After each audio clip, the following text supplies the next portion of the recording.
What's going on, everybody? Welcome in to the Blazers Uprise post-game show. The Blazers tonight start off 2022 right. They get a 136-131 win. Well, I say they started off right. For some of you who want the tank job, it might be a bad thing. I don't know. We'll discuss this game tonight. Anthony Simons pops off for 43. Trae Young has 56. This was an extremely high-scoring game, but the Blazers end up putting enough on the scoreboard to outlast the Atlanta Hawks. You have a good game from Yusuf Nurkic. You have a good game from Norman Powell. This was a good old-fashioned shootout, Eric, and the Blazers were on. The Blazers get the upper hand in this one. How's your night going? What do you think about this game? What are your thoughts on this one? Much like probably most of you watching, I'm a little torn on wanting them to win or wanting them to, just fully blow this up, but I'm happy with the way they won tonight, and I feel like if we just allow guys like Simons and Little to have some growing pains on the court, but let them shine as well and just give them all the minutes they can handle, I feel like this team will be much better off for it. So while we're losing, I don't like that we're playing our starters major minutes, and while we're winning, I'm hoping that it's because of guys like Ant and Nas stepping up like they did tonight. Yeah, it was good to see the young guys play well. Simons finishes with 43.7 assists in 39 minutes, 13 for 21 from the field, stepping up in the absence of Damian Lillard. Simons was also perfect from the free throw line. He had 8 threes, or maybe it was 9 threes early on in the third quarter. Didn't make another three. Wish we got him a few more looks from three down the stretch. But this is impressive. 43 points on 21 shot attempts. That's more than 2 points per shot attempt for Simons, and Simons isn't a guy who normally gets to the free throw line a bunch, so 8 for 8 from the free throw line is nice to see as well. This was a complete game from Simons, only 2 turnovers. He looked like a star tonight, and Atlanta's defense was a bit shoddy, so it was a little bit easier than, say, going up against the top defense in the league, but nonetheless, Simons looked very impressive, and it was nice considering he had some poor shooting games earlier in the past couple of weeks. It was nice for him to hopefully break out of this slump, and if you're going to break out of the slump, this is the way to do it. 43 leads the team to the win. Nas 8 for 14, 4 for 5 from 3. We've talked about Nas struggling from 3. He was tremendous from 3 tonight. He had 22 points on 14 shots. Nurkic had some big buckets down the stretch. He had 21, 12 boards, 5 assists, and then Norman Powell 9 for 13. So those 4 really carried this team. Those 4 scored a combined 112 points. 4 players, 112 points. That's phenomenal. Yeah, where was the rest of the team? But yeah. Nance 1 for 4, 2 points in 35 minutes. Rocco 4 points in 24 minutes. He's back out of protocol. Watford was 2 for 3. I like the way Watford played tonight. Had a block, had another block that was a questionable foul call. Dennis Smith Jr. 1 for 4. Ben McLemore was 4 for 9. So he had a little bit of an impact off the bench. But this team offensively looked like a good team, man, even without CJ and Dame. Defensively, it's still kind of same old. You let Trae Young go off for 56 points and 14 assists. I don't know if that's his career high, but my goodness, what a scoring output from him. He basically carried their team throughout this one. So I like the way they played offensively. Defensively, you don't want to put up you don't want to give up 131, but considering the guys they were missing, it's just fun and enjoyable to get a win. Yeah, they had 8 threes in the first quarter, the Blazers, and had 10 assists in that quarter. Just amazing, right? And then a minute into the second quarter, they're losing. It's like, how the heck are you losing? You just had a really, really good quarter, and it's because they can't play defense. But if this offense would have shown up more often this year, we'd probably be at least 500, if not better. So, we can still win games with our offense. It's still good, and when we play like we did tonight, I feel like no team can really stop our offense, especially once we get everyone into it. But It's just our offense has gotten way too stagnant and bogged down like it has in years past. And the guys who have hit tough shots in the past usually haven't hit them this year as much as they have in the past. So those two things combined has been why our offense has been struggling so much. But then you see it explode tonight and just look really, really nice at times in this game. And you wonder, hopefully it's a sign of things to come, I guess, because they can be a good team if they play like this. We've talked about that all offseason, right? I mean, they're probably not going to go very far if they don't play defense. So that's still going to be their downfall. But offensively, this is kind of what we've been waiting for, right? Yeah, and it's the eruption we were waiting for. It's like if you get role players playing like this, when you have Dame and when you have CJ, that's a really good offense. But I like the way they move the ball today. We'll look at the assist numbers in a second. Before I get into that, I will just say I missed good portions of this game. I was in my fantasy football championship, and all my players had played. There was one player left on the opposing team on Monday and tonight, and that game was going on during the Blazer game for the most part, and I absolutely got crushed on a last second, maybe one of the worst beats in fantasy football that I've ever seen. Garbage time touchdown with a minute left to lose by 1 point in my fantasy football championship. So I'm still a little upset about that. Try not to think about that, but I was paying attention to that game a bit over this one, and I wish I paid more attention to this game because that's just a tragic loss for me in my fantasy football league. But I will definitely watch this game back. And I did catch portions of it, caught Anthony Simons going off. Every time I tuned in, man, it was impressive in terms of the way the Blazers were moving the ball. So I liked that. But, whenever I miss portions of games, I always let you know. Just straight up honest with you guys. I obviously try and catch as much as I can. But yeah, very tough beat for me today. Krish DM'd me. Krish is our graphics guy, in case you don't know, and he said, graphics might take a while to start up. My computer is literally on fire. I asked him on fire, and he said, basically. So I don't know how it's literally on fire and basically on fire because those two contradict each other, but Krish is uploading graphics right now, so I guess his computer is no longer on fire. His computer is Anthony Simons or Trae Young right now. Yeah, Anthony Simons got so hot, he caught Krish's computer on fire. So now that the game is over, Krish's computer is fine. So that's good news. I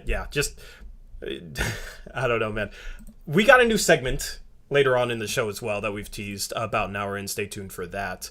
And with that being said, you want to hop into the team stats? Let's get to those two donations real quick. Mills Woj with a $5 donation. Thanks, Mills Woj. We might not be able to tank if we let Ant loose, and I'm down. Also, RIP his grandpa. That's a legendary performance. Yeah, so his grandfather died yesterday. Yeah, I didn't know about that. Simon still ended up playing today and had the best game of his career. So what a way to honor him for Ant. Ant said he was thinking about him throughout the game. He seemed inspired tonight. It's tough. Tough for Ant, man. Well wishes to him and his family. Great game tonight. Appreciate you, Mills Woj, for that dono. Yep, and then we have Reese with a $2 donation. He had Nasir Little parlay money plus good win. And he's been doing a daily 5-person over-under parlay thing, and he needed Nas as the 5th one of that to get 6 rebounds or more, and I think he got 8, so he won his parlay. I don't remember how much money he won, but yeah, well, I'm happy for you. Thanks for sharing. Yep, and then Tom Fisher is actually in my fantasy league. He dropping a $5 dono to try and soothe the pain I'm in right now. He says, brutal. You the man for running the league, though. Go Blazers. Not used to getting a W. Appreciate you, Tom. Tom probably had the best team this year and didn't even make the playoffs, had the most points scored. So definitely fantasy football is a game of luck. And I felt for Tom because he put together a good team and did not get good luck this year. I got a ton of luck this year right up until the final play tonight. So, it's a tough one, but shout out to Jake Carey. He shows up in our chat sometimes. That's who I lost to, so shout out to him on getting the ring. so to say, the fake imaginary ring. I'm gonna downplay it. The fake imaginary ring, man, that I can't get. I feel like I'm starting to feel like what's the creature from Lord of the Rings? Gollum. Yeah, I'm starting to feel like Gollum, man. I am. Yeah, this is torture. Anyway, we're. You okay. What? Nothing.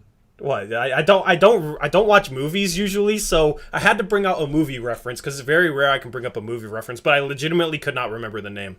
But you've seen those movies? I've seen those movies. Okay. I haven't watched one of them in like a decade, so I was struggling. Struggling. Yes, My Precious. There you go. Have you seen The Hobbit too, or just the? The Hobbit is the one where it like starts off in the hills and he has like the little house and whatnot, and then he goes away for some reason. I forget the whole other plot of the movie. I mean, they all kind of start that way, but I think I've seen The Hobbit, but I struggle at remembering movies too. So every time somebody pulls out a reference, I'm always just like, yeah. I have no idea what anybody ever says when they pull out a movie reference. I am so I don't have any movie knowledge whatsoever. So, I'm starting to feel like I almost want to say Schmeagol, not Gollum. Where does Schmeagol come from? What is Schmeagol? Is that a thing? Is my mind? Am I so down bad right now that my mind's making up names? I don't know. It's time to get into the team stats, I think.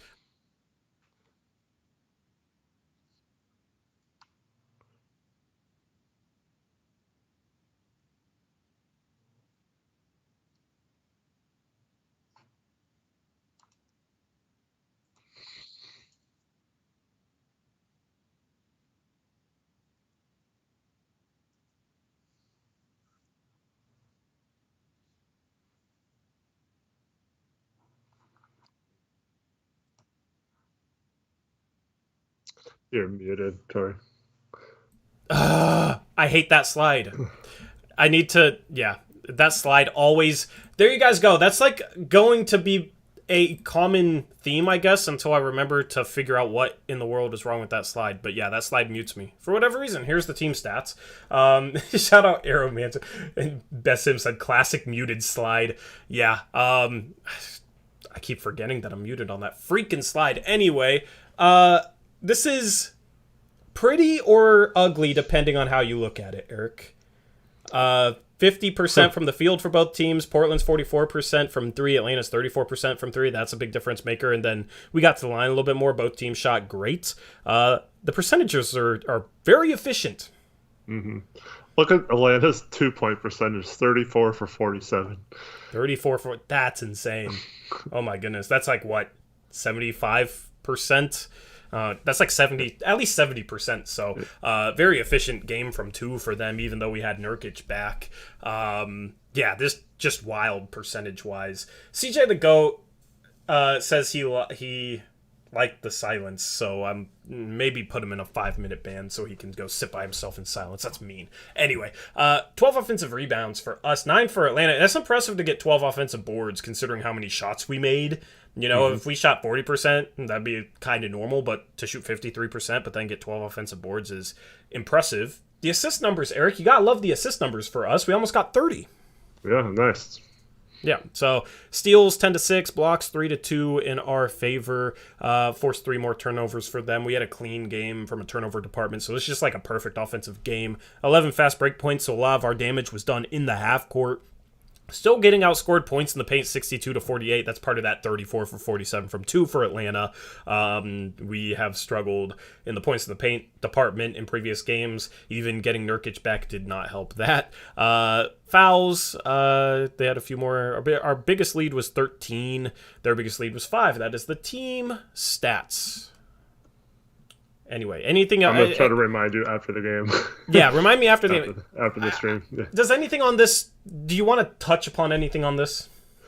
No, just like to see the turnovers down around 10. That's really nice to see, especially against a team that likes to capitalize off running off those turnovers.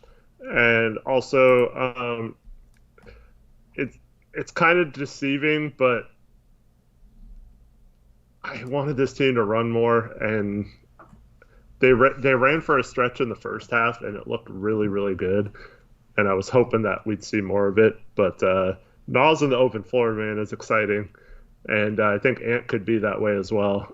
So I'm hoping as those two play more, this team runs a little bit more and tries to get some easy baskets because we're not always going to shoot this well. So we need to do some things to get us easy baskets that we wouldn't get against a good defensive team.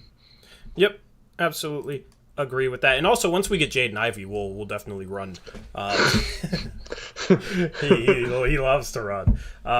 Bonnie says I remembered his original name. Okay, see, I'm proud of myself. That was is it Smeagol? Am I saying Schmeagol like a? It's Smeagol, yeah. Like a moron. Yeah. Okay. See, so I was close. Appreciate. I saw somebody else say that's what it was. Anyway, I didn't plan for this to turn into a movie reference segment, but the movie reference segment replaces Brant's breakdown because Eric was a little busy during the game, not able to get a Brant's breakdown. That gives us more time for the segment that we'll introduce later. That I'm sure a few of you probably know what it is. If you were lurking around Twitter at 1 a.m. in the morning, but yeah, stay tuned for that. I guess I don't know. We don't have player cards ready yet. Let me just thank this dono. Daniel G, $5 dono says, I know this game means nothing in the grand scheme of things, but man, does it feel good to finally get a win, especially without Dame or CJ. Yeah, it feels, I mean, for some people it probably feels good. I don't know. I was starting to embrace the tank, Eric. And I know you were starting to embrace the tank. Yeah, well, I saw some comments in chat like, how could you guys enjoy losing or whatever? And we're not saying we should take over like a losing mindset and just be losers from now on. But there are benefits in losing this year, and it's not a bad thing to want to reap the benefits of that versus the drawbacks of making a run and being decent this year. So Tori and I both wanted us to be good this year. We both thought we would be better than we were this year, and it just didn't happen. So it's not like we're saying from the beginning of the season, oh, we should just skip this whole season. It's just the way it's gone this year just does not seem like it's going well.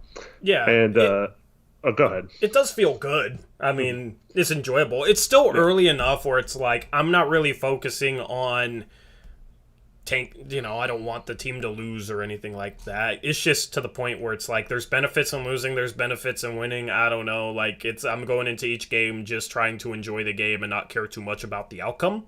So it feels good to see Ant pop off. It feels good to see Nas hit 4 for 5 from 3. So it's more so like I feel good about seeing specific players on this team do good things, where you know what I mean, where the outcome is not as big of a deal to me at this point as it was to start the season because of the position we're in. But I pretty much agree with you, Daniel. Appreciate the $5 dono.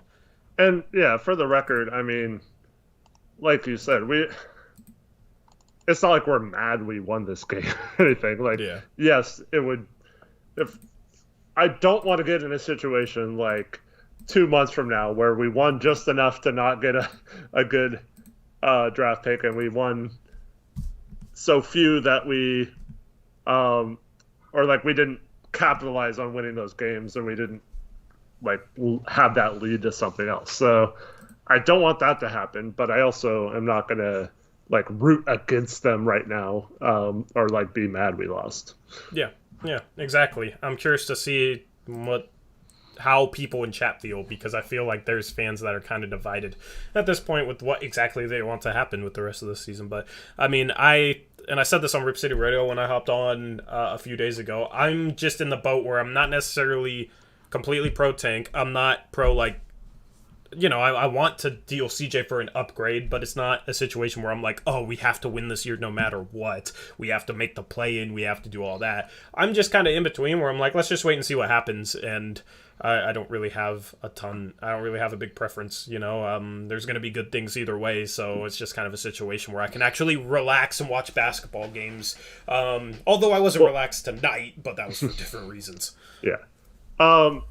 So I became very curious after the stream today about Dame's injury and if surgery will help versus like what to do about it and stuff like that.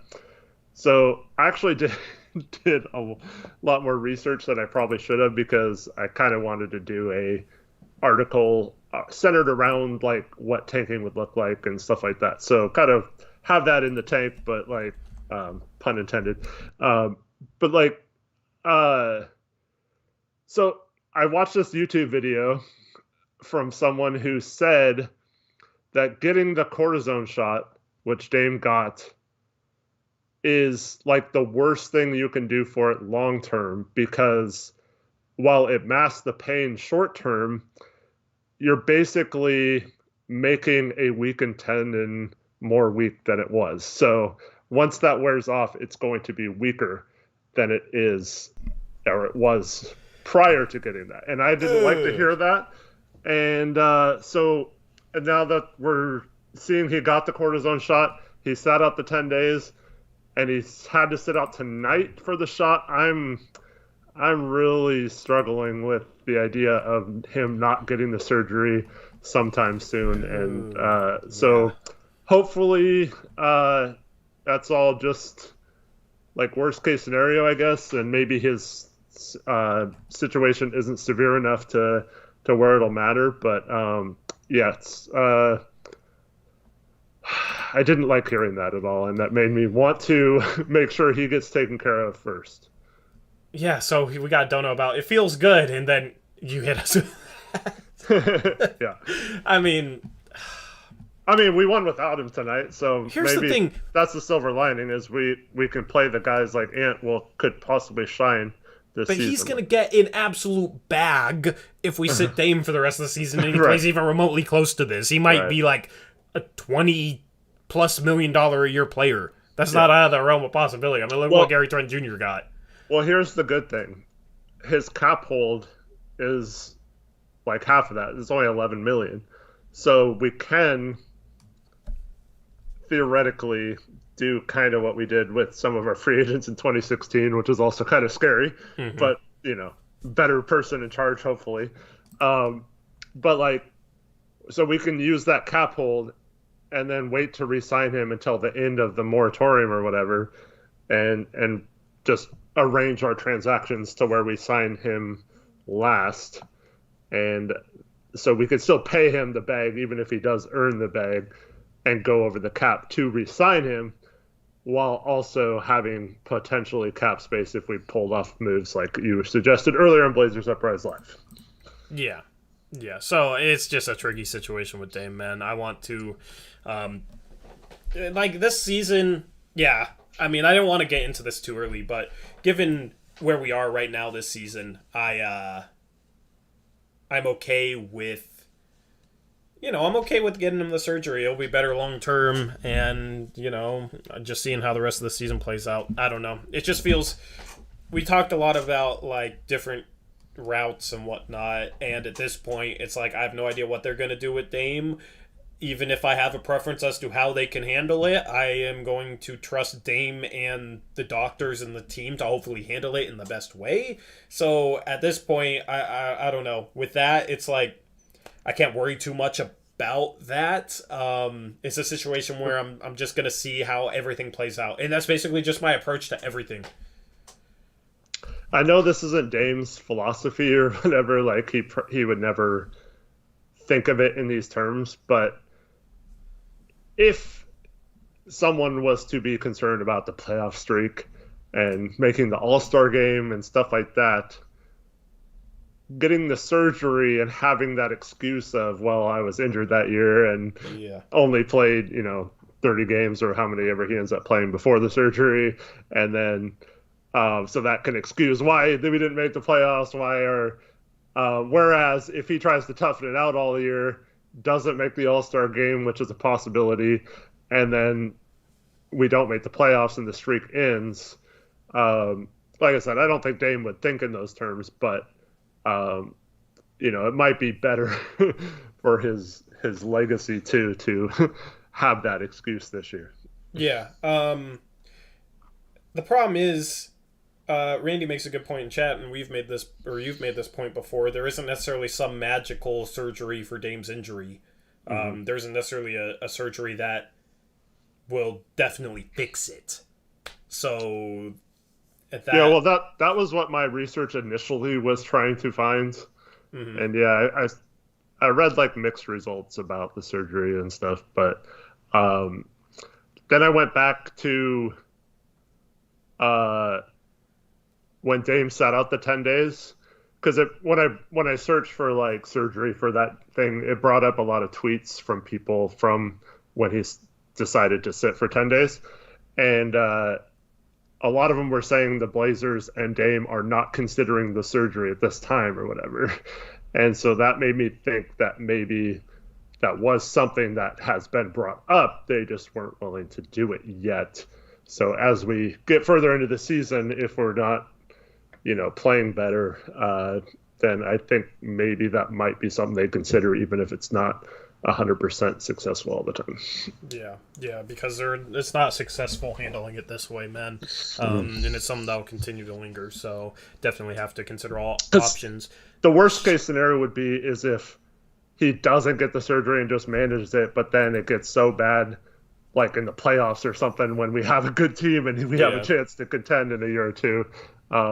After making some good moves, and then what happens if it bothers him in a playoff series and he has to possibly miss a game or isn't the same Dame because of this injury. So yeah, it's just really tricky.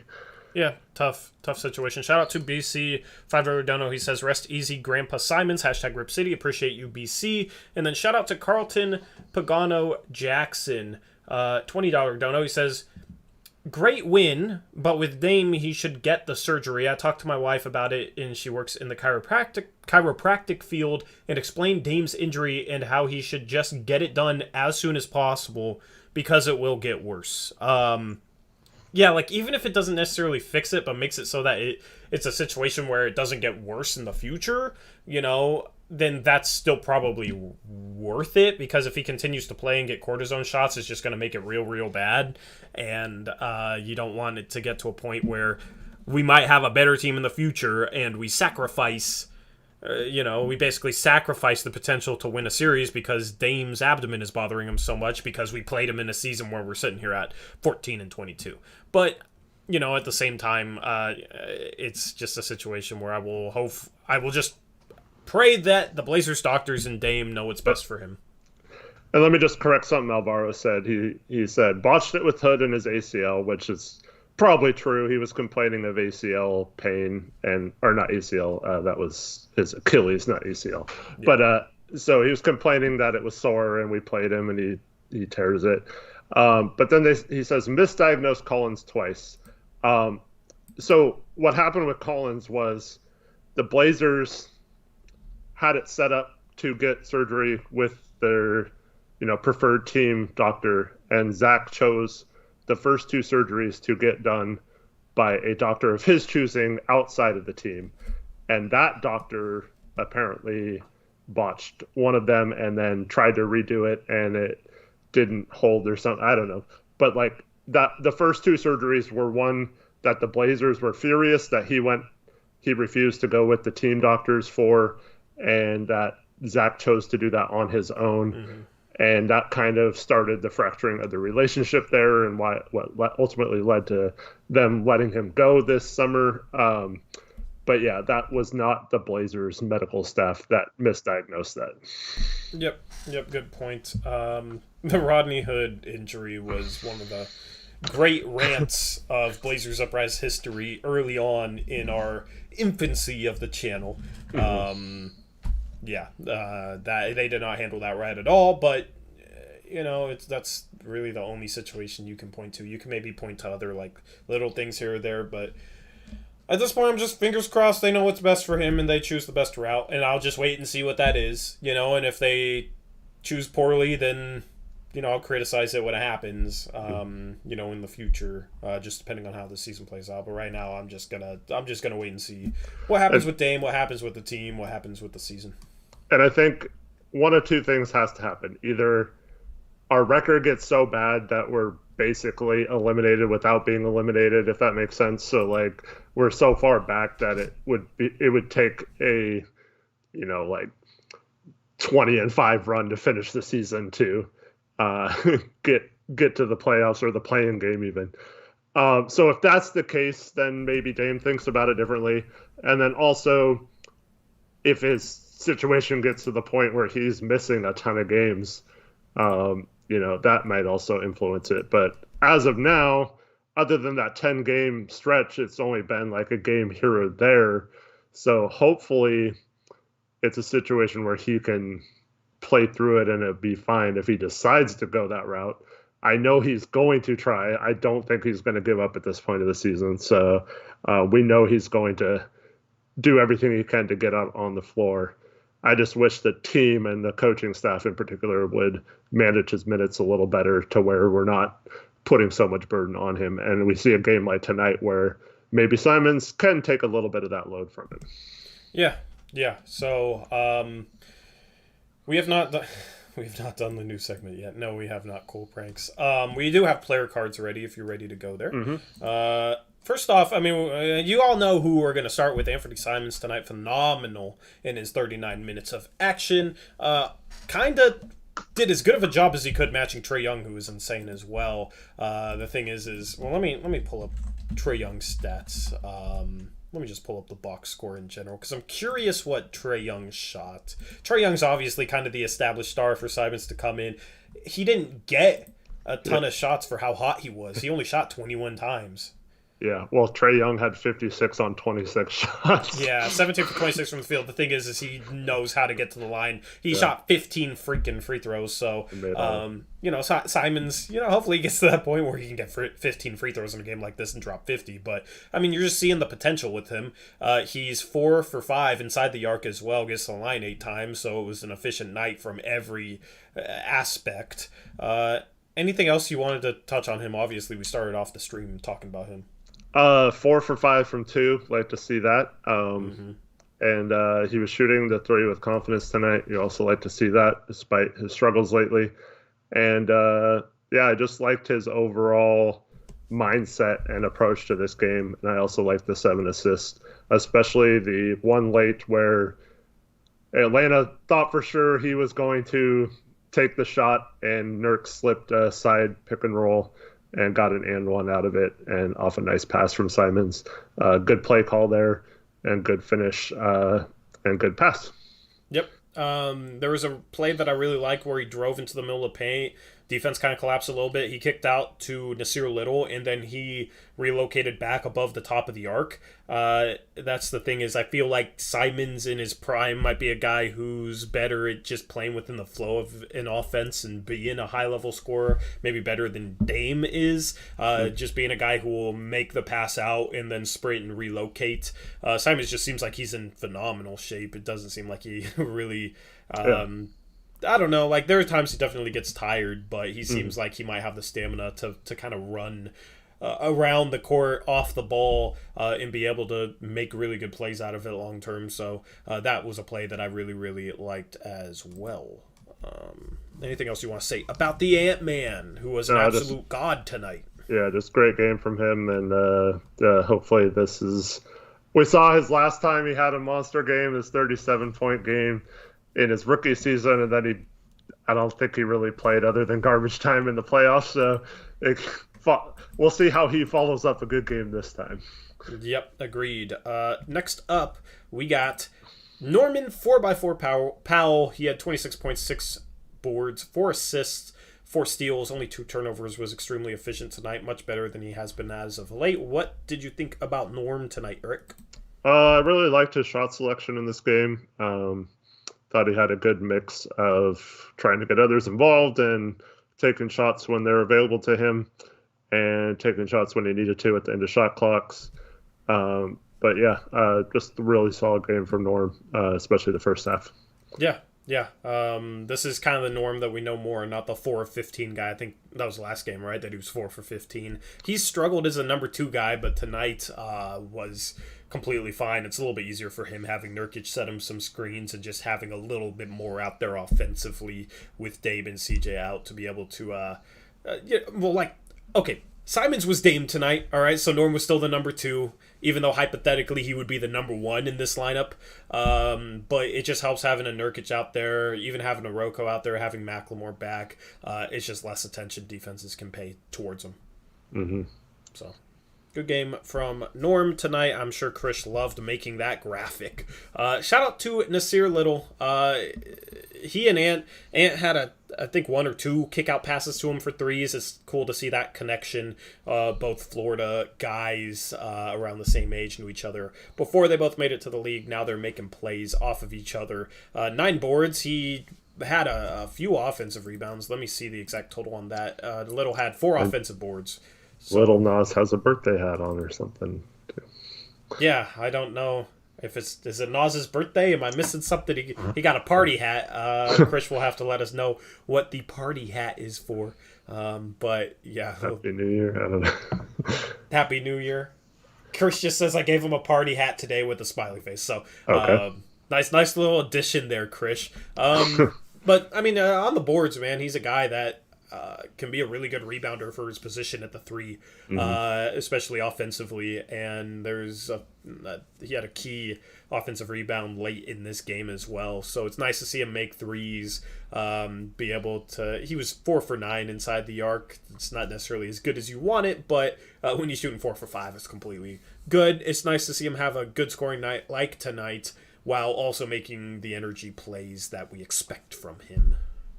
Yeah, really good game from Nas. I like when he attacks. I like when he's shooting the 3 with confidence, when he's hitting it.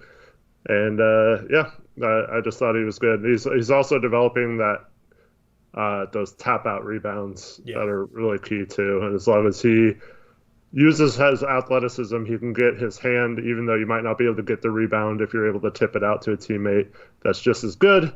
And sometimes can lead to an open 3 from one of our good 3-point shooters, and that happened a couple times tonight. Yep, so shout out to Nas, who had a really good game today. Yusuf Nurkic, all right, he returned Eric. He supposedly came right off the couch into this game. He said he's been sitting on the couch for the past 8 days in protocols. He was initially doubtful for tonight and ended up playing, and he played pretty well. He had some key buckets on Capella down the stretch, 5 assists as well, all in 26 minutes. So very solid game from Nurkic tonight. Yeah, he had some very bad moments in this game, but some really good moments as well. He had some great post-ups, especially down the stretch there. And once again, he thinks he gets fouled, and then he combines that by reaching in and fouling someone. Just dumb foul. Hopefully he doesn't do that. He's got to get that out of his system, man. And he got a technical tonight as well. It was kind of a funny technical. He was just mimicking Trae Young being a spaz, but that was such a weak tech, man. I don't know if you saw that. I did see that. That was such a week tech. That was funny. But and then the only thing is, I think he took one free throw line jumper and then the 2 threes, so 8 of 15 in the paint. You'd like to see that be a little better than 8 of 15, but it's not terrible. It's just and Capella's a good defender, and he's trying to take charges and stuff, so it's hard for a lumbering big like Nurkic to kind of, well, Nurkic isn't lumbering, but in the post he is, like he plays like a lumbering big, so it's kind of tough for a guy like Nurk not to initiate that contact and play into what Capella's doing. And I felt like a few times he tried to force getting to the middle when he had the spin move baseline wide open, and it was working for the most part every time he went to it. So I'd like to see him not try and go through someone in the middle if he has the baseline or a drop step opportunity available. But other than that, really solid game from Nurkic, and we definitely felt his presence And he did a good job, especially in the first half when people cut of finding them with nice passing. Yeah. Yeah, good to see him have 5 assists in this one. Let's move on and talk about Ben McLemore. He is back, coming off a good shooting game against the Lakers. He doesn't quite have the same impact, but still has a good shooting. Not a good shooting night. 2 for 7 isn't as good as he normally does, but scored 10 points in 22 minutes. We need a little bit of a punch off the bench, being shorthanded. He gave us a little bit of that. What do you think of Ben McLemore tonight, Eric? He was okay. Some of his shots were coming off weird, but yeah. Rocco had some a really nice cross court pass to him, which I guess I'll talk about that when we get to Rocco. But yeah, I like his movement, and I feel like teams are starting to really focus on him when he's out there. So, but we run plays for him. It's weird. We don't run the same plays for anyone else on the team. Like Ant tonight is super hot. He could run some of those off-ball screen actions that we run for Ben. It's kind of weird that we don't do that, but props to Ben, man. He's come in and been, like we said, a spark plug for us, and his shooting has led to good things for us. At least our bench unit, when not many other players off the bench have been stepping up lately. Yeah, agreed with that. Let's move on to we got Trendon's J.O. Watford. He's been impressive defensively. Has a block tonight. Should have probably had another one. It was a questionable call. 5 points, 2 for 3 from the field. He looks a little bit like a veteran out there. He knows how to play. Looks more comfortable than like a Greg Brown the third looks out there. Nice for him to come back today and be able to get some minutes. We got to sign this guy to a normal contract after this 2-way, or maybe after a deadline with our 15th roster spot. This guy definitely needs to be on the team for the coming years. I've really liked what I've seen with Trendon.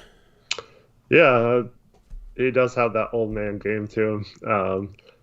Yeah, it was one thing I think both you and I thought going into the season that he'd need to play way better defense than he had shown in college to have a chance to be like a player in the NBA. And I really like his positioning. I feel like he's on his helps. He's like always in the right spot. Now he's not a center, even though he's been playing center for us in getting those minutes. But I feel like, I'm more concerned about whether you're in the right spots, making the right reads, rotating properly, stuff like that. His closeouts are good. I just feel like he's doing everything right. And on a team that doesn't have many of those guys who off the ball make right reads and decisions and stuff like that, are in positional, good position spots on the floor. I feel like Trent's come in and been very solid at that, and has been impressive from a rookie. Yep, I agree. Let's move on and talk about Robert Covington. 4 points, 4 boards, and assists. Has 4 steals as well. He's back out of protocols. 1 for 3 from the field, 0 for 2 from 3. So a quiet offensive night, but 4 steals. You like to see that. Was, however, a minus 12 in his 24 minutes. What do you think of Rocco tonight? Yeah, he was okay. I really liked, like I said, two passes in particular were really good. So I like that he was seeing the floor well from a passing perspective tonight. Even though he only had 1 assist, I felt like he was good overall in that regard. But he's not really given us much offensively now for several months, even before the health and safety protocols. Yeah. Do you think that's just missing shots? Is he being passive? What do you think is the cause for that? Well, I mean, he was missing shots when he was playing with the starters and getting minutes outside of like the Pacers game and a couple other random games. But overall, I just feel like with the bench unit, he doesn't really get shots. So he's getting shots because he's playing with the starters and not hitting them. And then he's not getting hardly any shots at all with the bench because they just play differently than the starters do. So I think it's a little bit of him playing with that way, but honestly, I'm fine with him just focusing on defense anyway. His defense has gotten a little better, but he still falls for every single pump fake. So that's going to be a problem if he continues to do that. He still lets his guy go by him and tries to swipe. He got at least one of his steals were that variety tonight. So, yeah, I'd still like to see him be that 3-and-D guy we've expected from him, but I just don't know if it's going to happen in a Blazers uniform. Yeah, I agree with that. Let's move on to washed big man. Come on, Chris. He was 1 for 2 from 3 today. You don't got to give him this title today. Dennis Smith Jr. He had a contested 3 with the shot clock winding down. Other than that, 3 assists. Well, I missed the whole, if I think on another one. Yeah. On an open one. Yeah, I mean, quiet game from him. Didn't play much. What were your thoughts on him? Yeah, I thought he was okay, but obviously when we don't have Dame and CJ and we need a backup point guard, it's got to probably play a little better than that. But yeah, I still like the way he runs the offense, but his shooting has been an issue for a while now. Yeah. I mean, that's kind of par with the course for Dennis Smith Jr. Questionable jump shot. Early in the season, he was getting to the rim and finishing. He hasn't been doing that as much lately. Yeah, agreed with that. All right, that's... Oh, no, we got Larry Nance Jr. Larry Nance Jr., I did not expect another slide, but yeah, Larry Nance Jr. only 2 points today, quiet. But had 5 assists, had 5 boards, did some of the little things, 5 fouls as well, but was a plus 20 in his 35 minutes. I did not watch this game hard enough to really notice Larry Nance Jr. on the court. I kind of didn't notice him on the court. Surprised he played 35 minutes. What were your thoughts on Nance tonight? Yeah, he was all right. I like the 5 assists. Once again, I felt like between him and Nurkic, we involved our bigs a little more than we normally do, which is a good thing to do tonight without Dame and CJ. And they had that really nice play where McLemore went backdoor and he found him on a nice bounce pass for a reverse lay-in. But yeah, I'm with you. I didn't really notice him a lot in this game either. Yeah, agreed. Anyway, that's the player cards. So that brings us to a point in the stream where we're going to debut this new segment, all right? We are going to do a Twitter space for about 20 minutes each stream. And it's an opportunity for you guys to call in live to the stream. It's something that it's kind of hard to set up and have it on the stream, but we figured out a way to do it. Hopefully it will go smoothly. The more we do this, the more smoothly it will go. So first, second time we do it, bear with us. There might be, some dead air as we try and set things up here and everything. But yeah, we are going to allow you guys to be able to call into the stream as the team loses more. This seems like a fun way to keep streams fresh and give you guys an opportunity. I've had people ask me to do this in the past, but I haven't done it until now. So we're going to debut this segment to join the Twitter space and potentially call in. You just have to go to our channel's Twitter page at Blazers Uprise YT. All the little noises you're hearing is people joining and whatnot, so there's no way to really mute those. But yeah, you have to go to our Twitter page. There's a link to our Twitter page in the description. Now, requirements for people calling in. Try and have, an opinion or a question in mind. There may be a little back and forth, but we're going to try and keep it short and kind of treat it like radio call-ins do, right? So, the quicker you get to your point, the more time we have for maybe a little discussion on it. And then try not to cuss, okay? And then... try not to say anything bad. That's pretty self-explanatory. If you cuss, it's not a huge deal. Just try not to. And, obviously, people can come on here and say whatever, so we are not responsible for what people say. If somebody cusses or says something bad, we apologize ahead of time, but that's probably going to happen.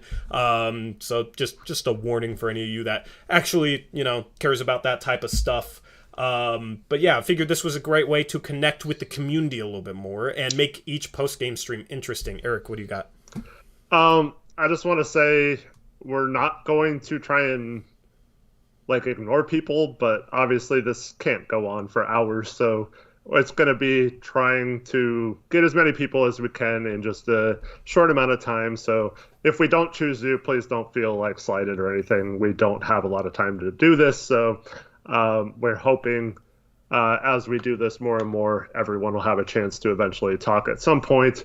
So if we don't get to you tonight, maybe just you could mention something to us and we'll try to get to you towards the beginning of the next time. So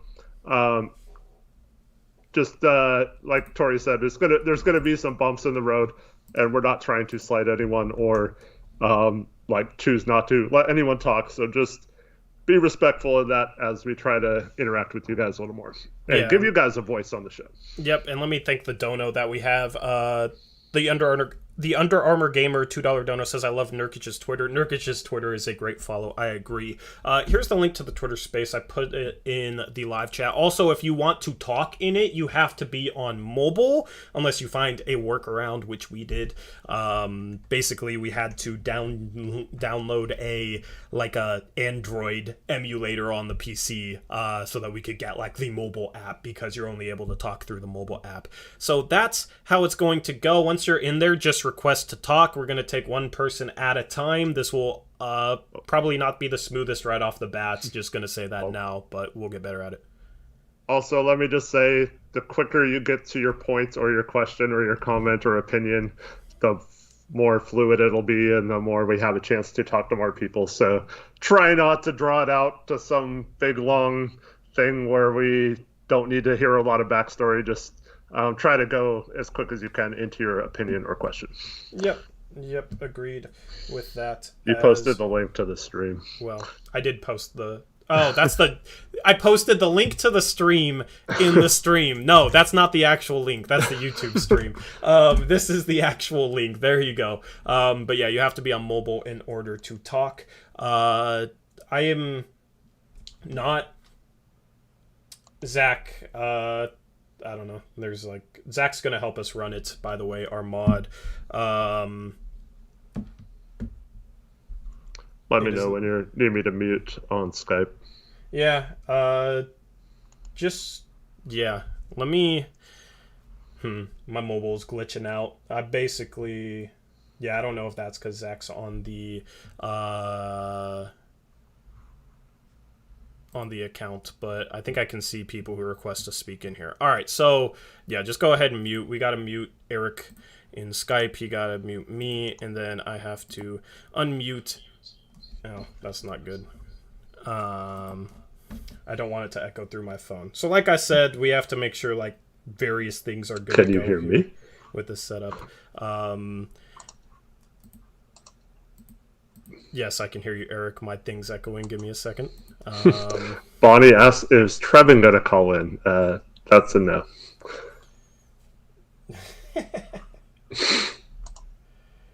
Hold on. Mute yourself, Eric, and... Eric can't hear me. I wish.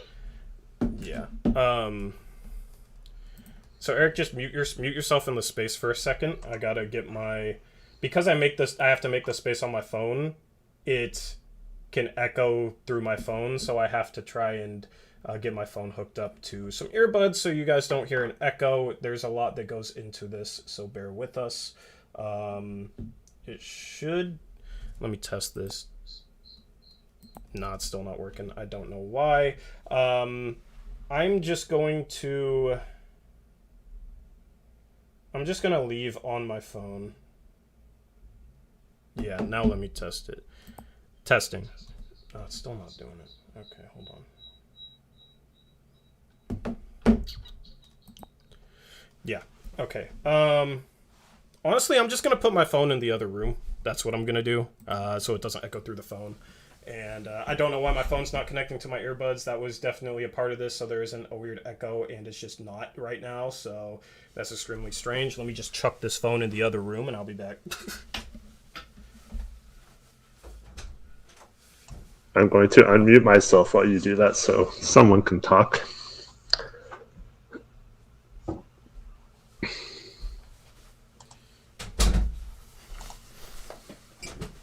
Alrighty.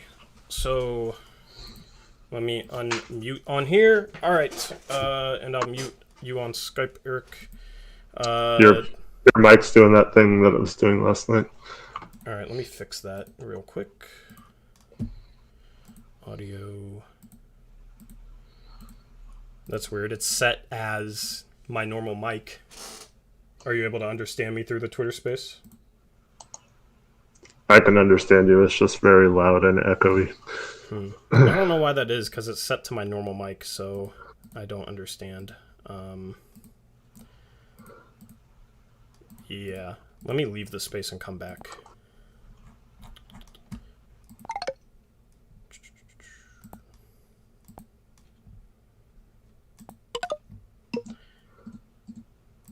Yeah. Let me leave the space and come back.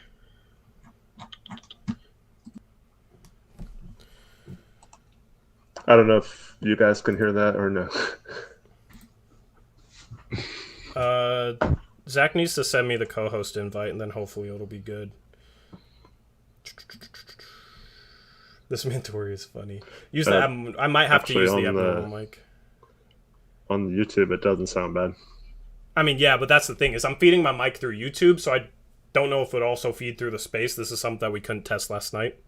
But yeah, there is going to be lag on the space if you listen, so you can't listen to both. But you'll be able to hear the space in here. So yeah, this is basically stuff that we have to figure out to make it smooth in the future. All right.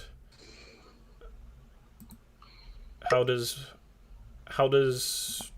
my mic sound now? Are we good, Eric? It sounds good. It's just super loud. I don't know what to do about that. Yeah.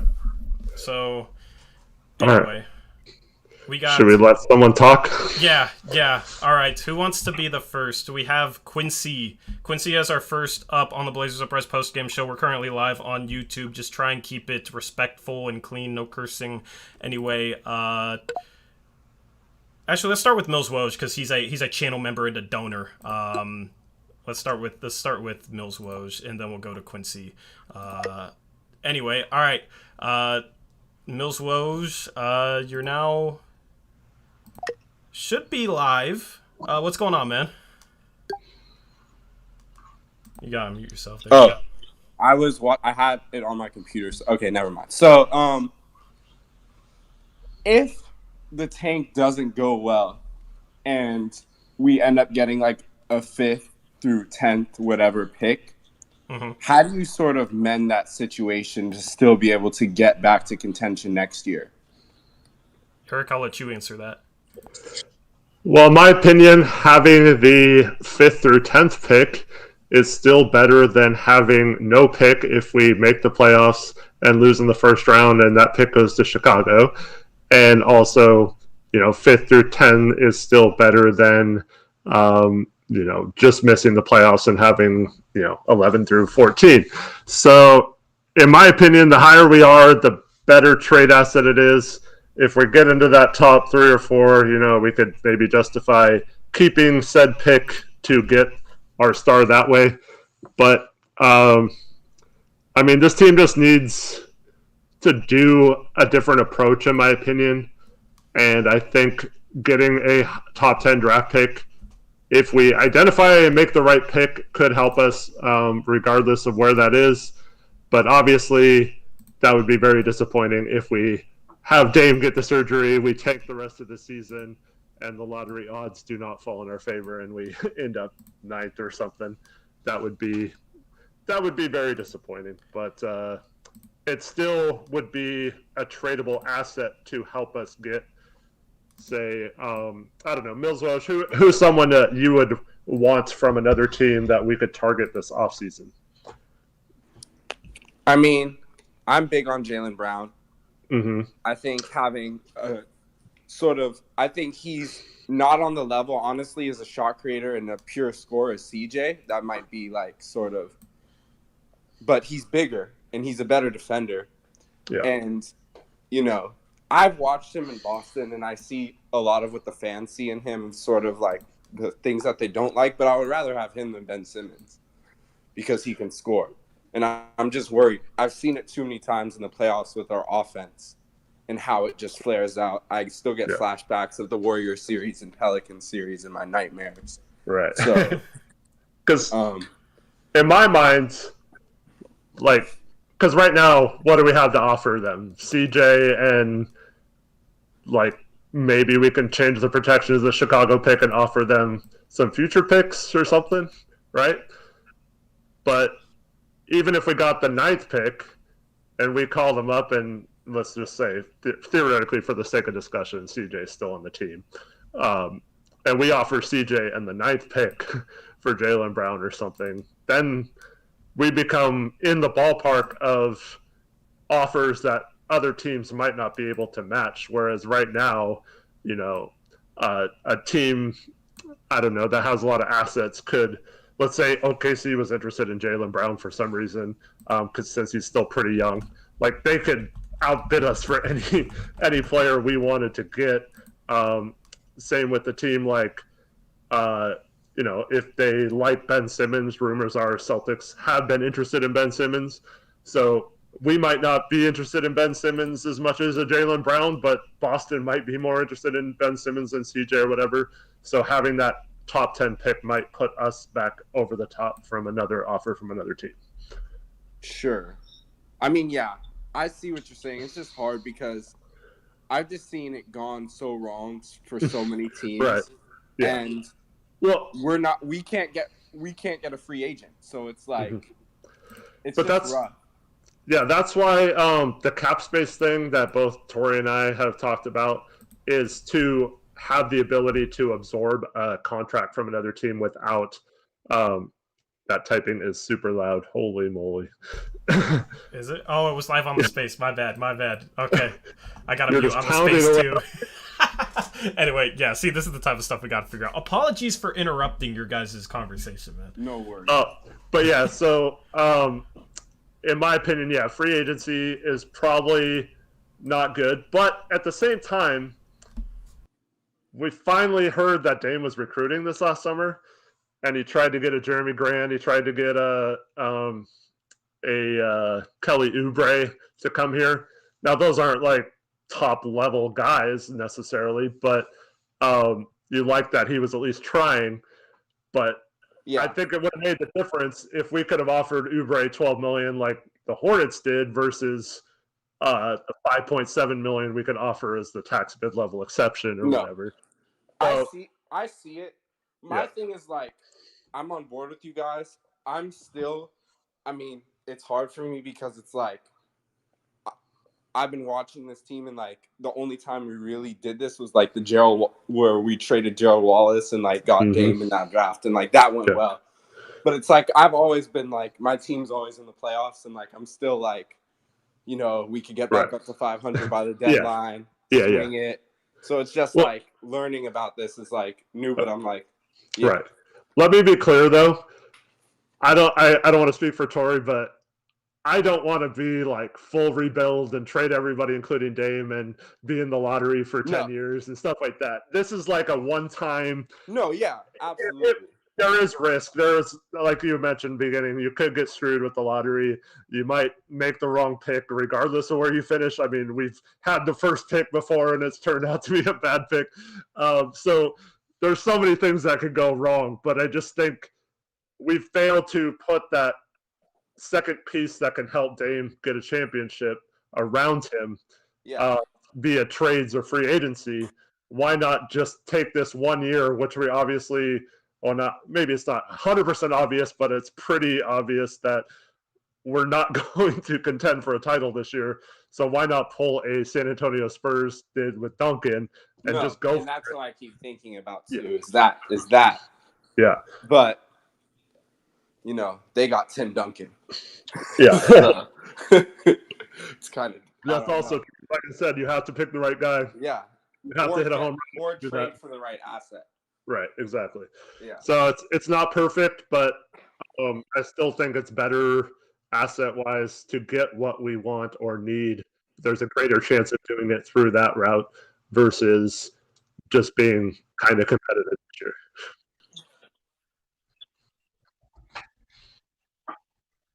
No worries. Yeah.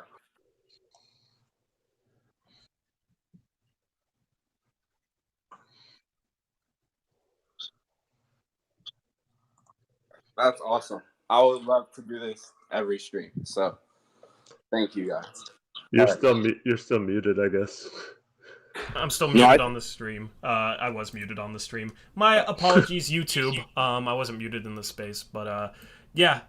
We gotta figure some, like, in the next space. We'll have to figure this out, Eric. For whatever reason, like the software that we use to talk through the Twitter space, I think is making our mics louder than normal because your mic's pretty loud too. So I've been trying to like hover the volume to try and balance it out for you guys. But yeah, as I said, we'll make this smoother as well. Let's move on.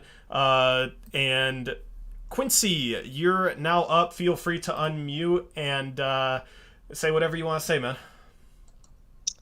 Yeah, so my question was kind of like, what do you guys think we could do with a top 5 pick and CJ? Because personally, to me, getting Ben Simmons for CJ and a top 5 pick is definitely, like, that would not be a good trade. So I'd probably want someone better than that if we're giving up both of those things. So what do you guys think? I agree with you on that being too much for Ben Simmons. The thing that's tough is a team that's like given up a good player is probably just going to rebuild if they're valuing like a top 5 pick. Most teams won't want, a top 5 pick and CJ. Most of them will either want to go the route where they're trying to contend right now or they're trying to rebuild or retool, right? CJ fits the first, and if you're trying to rebuild, you're probably not going to value CJ, but you're going to value that 5th overall pick. So in any trade like that, it would be a situation where CJ would probably go to a third team for draft picks, and then you throw those picks into the pool with the top 5 pick that we have. If that's the case, then it's kind of hard to say who, because it depends on like if Boston wants to go a lot younger and kind of rebuild a little bit, Tatum's young enough for them to maybe go that route and break up the Jaylen Brown and Jason Tatum pairing, then you could be looking at a Jaylen Brown in that scenario. Otherwise, Pascal Siakam makes sense too. CJ in the 5th overall pick makes too much for Siakam, but Toronto's pick is probably going to be between 10 and 14. So if you're able to trade like CJ in the 5th pick for maybe Siakam in the 12th pick or whatever, then that becomes very interesting and something that could be possible. It's hard to speculate as to what packages because there's so many factors in it, but you could get a lot back because hypothetically you want 2 or 3 firsts for CJ or 2 or 3 young players, and then you add a top 5 pick in this draft. That's a lot of that's a really good package for a team. So I think you could be in the territory for some stars. Eric, what are your thoughts on that? Yeah, I agree with what you said. I was thinking that same thing where, say we got the 5th pick and we have a team in the lottery, later in the lottery, where you still get a first, and then you can maybe trade that too. Like if we got the 12th pick, like you mentioned, we can maybe use that as a trade asset as well, attached to someone else. So yeah, I like that route. To me, Tori's going to say there's a third, which I'm not 100% in disagreement of. I do think there's 3 very good players in this draft. There's actually 4. One of them's a guard, though, so it kind of depends on what we do. If we got rid of both Norm and CJ, then a guy like Ivy makes some sense, but that's going to be really weird if we tank this season for a guard. So, but in my opinion, Bankaro and Jabari Smith are guys who could potentially be that second star with Dame. I really like Chet a lot. I just don't have as much confidence as him in him getting there. My opinion on that could change. I still have hopes for him, and he still has a high ceiling and all that stuff. But I feel like it kind of just saying top 5 pick is hard for me, because if we have a chance, or if someone takes Ivy in the top 3 or something, and Chet goes 2 or something, and we have the 4th pick and Bankaro or Jabari Smith falls to 4, I would have a very tough time trading that and someone's salary to make it match, and thinking we'd be better off than just keeping that pick and trading CJ for someone else, or maybe even keeping CJ in that scenario. Do you think maybe we could Detroit would want that for Jeremy Grant? I think that would be terrible. I'm sure Detroit would love that, yeah, but I don't think Jeremy Grant's worth a top 5 pick. I don't even think he's worth a mid first, in my opinion. But and the thing is like talent wise, he's definitely worth a mid first. But the problem with Jeremy Grant is he doesn't want to play for a winner. He wants to play for a team where he can be the number one option. He wants to play for the Detroit Pistons. Like, he turned down the same exact contract basically from the Denver Nuggets, a team coming off the Western Conference Finals, in order to go to Detroit, an awful team. So he doesn't value winning.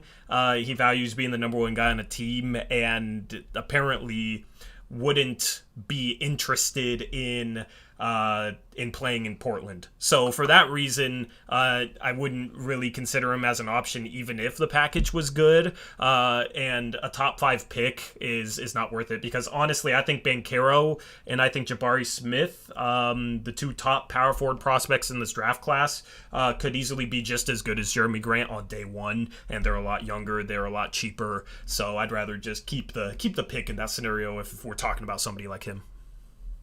Yeah, I guess his numbers are pretty inflated because he does play in Detroit. Yeah, good. That's the thing. Good stats on a bad team. You always have to be careful with guys like that. Yeah. Well, Nolan Starkey in chat says Lillard will be 44 years old before Jabari Smith makes an All-Star game. I mean, that's just okay. So yeah. All right. Let's get one thing straight. It does not take multiple years for. If you're a good player, you're pretty much good from day one. Look at what Mobley's doing with Cleveland right now. Look at what Luka came in and done. And I'm not saying Jabari Smith is one of those guys, but having a top pick, we saw Trae Young tonight with 56 points. He was good right off the bat in Atlanta. Like, there are players now are ready to go right away, pretty much, if they're good enough. And now there are projects. I tend to think Chet's a little more of a project than the other two. That's why I'm not as high on him for our team specifically. Torrey probably disagrees with that slightly, but like, I just think they're if you get a good player and he's transcendent, like if we would have gotten Jason Tatum in 2017, we weren't waiting like till now for him to be good. He was good his rookie year, and it was one of their best players his rookie year in the playoffs for Boston. And I think Jabari Smith and Paulo Banchero are both those type of players possibly. And when was the last time we had a 6'10" guy who could create his own shot and shoot the way those guys can, score the way those guys can? We had Aldridge, but he was more of a post-up, pick and pop type big. He wasn't breaking someone off the dribble and then guarding the other team's best perimeter defender like a Jabari Smith potentially could. We passed on Durant. We might as well get someone else that can do the same thing. Right. Yeah. So in my opinion, you go for those guys. Dame has never played with an athletic 6'10" forward like that. So if you have a chance to get one of those two, I think it's a case where I don't think that's a losing situation. I think you would be giving Dame his best possible chance to win, even if those guys take a year or two to fully develop. Yep. Anyway, Quincy, appreciate you calling in. Thanks, Quincy. Is there do you have like a username in YouTube that you want to shout out? Or are you just like from Twitter, or do you not want to shout out your YouTube username? Not really. It's kind of weird. Okay, that's completely fine. I just wanted to give you Thanks for having me on, guys. Yeah, man, appreciate you. All right, so we had somebody that was requesting to speak, and I was waiting until we were done talking to Quincy to let them speak, but they have now disappeared. So if anybody else wants to talk, we will take requests to speak. We'll talk to a couple more people here. As I said, this segment will get better as we go along. We'll troubleshoot a couple of things, try and make it smoother, but I figured this was just a really good way. A lot of you guys have good comments in chat. Just a really good way to have you be able to jump in and talk to us here. But if we don't have any requests in the next 30 seconds or so, we'll end the segment and call it a day. We want to do this for every post-game stream, though, just something fun. I'm waiting for when we have somebody just come in just ranting about something. That'll be interesting. Hopefully no swear words, no, not pulling Eric every now and then. I'm just kidding. Your cursing makes. That's the thing is, since we don't curse on YouTube, whenever one of us does, that's how you know it's serious. Yeah. That's how you know we're for real. So hey man, for the amount of times I curse in real life, I feel like I do a pretty good job on the show. Dude, so do I, man. I have no problems cursing on stream, or obviously, like, I'm never gonna curse on the radio. That would be horrible, right? But like in real life, outside of stream and whatnot, I'll let it fly. I'm a shooter. I'll let those colorful words fly. Anyway, we got Dro. Let's add Dro here. Dro has now been added. Joe's gonna talk against our tanking stuff. Yeah, Dro, what you got for us, man? Hey, yo, can you guys hear me? Yeah, what's up, man? How are you guys doing? We're doing good. How are you? Good. So my question is, because I'm going to completely change this stuff around. I know both of the questions were just about the draft and, a fantasy land, and I get you guys want to go that route and everything, but how do we change Nurkic? How do we make him the player that he's supposed to be? Because if he's our third option, he's disgusting, dude. Like, if he gets the ball and he posts up and he just bullies people, it changes our offense. We move so much better when he's involved in the game. And it just pisses me off that I just watch this huge guy. I mean, he's gigantic. He should just be getting the ball every single time. It doesn't even matter. So how can we change this year? How can we make him a better player so we could actually win? Because I'm out with this taking stuff. Well, that's just me, though. Yeah, as far as Nurkic goes, man, like, what do you expect him to shoot from two? Like, how do you expect him to finish? Because he's done a good job finishing this year. I know maybe he's a little bit too finesse at times, but he's been more effective than ever when we throw him the ball down low. So I guess I'm kind of just confused as to what you would maybe expect out of him. I think it's more of, like, in moments. Like, when I go to the Suns games, especially when we play the Suns, like, he just is completely out of the game. It seems like he just walks back and forth.